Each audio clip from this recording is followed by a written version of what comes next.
Happy Friday, welcome to the 3 Things I Learned. Saas, sports, tech, and live events. Number 1 is an old classic everybody knows, so let's talk about our own experience with it. Time kills all deals.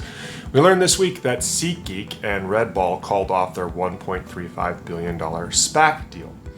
Now, that deal was announced last year, and I believe the SPAC has until August to merge, and if they don't, they have to dissolve the deal.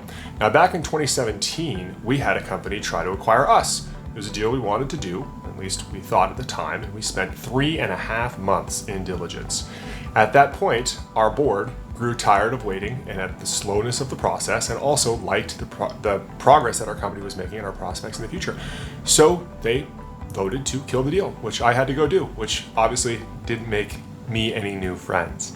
The longer time you have in diligence, the longer time you're negotiating a deal, the more opportunity for something to go bad. Push for short diligence periods, and when you do that, know that you are now responsible for being incredibly disciplined so that that diligence period can be hit without you slowing anything down.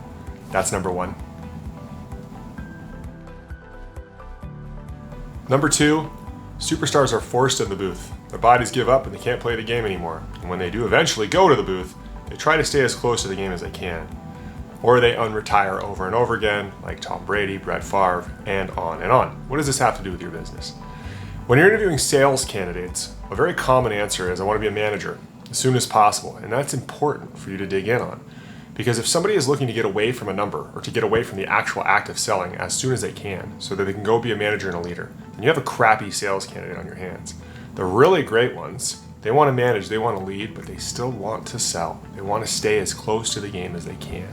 That's what you're looking for at all levels, from the entry level so you can groom them all the way up, all the way to the senior levels.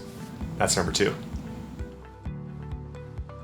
And finally, number 3, a great quote offered to me by one of my friends who's now 23 years sober, while offering wisdom on another friend's quandary on some decisions and issues that had happened in their life.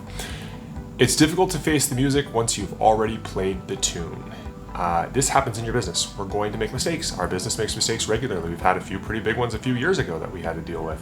What we found in our experience is face the music, tell the truth, build a better partnership by owning the mistake, especially when you find out that the mistake is 100% your fault.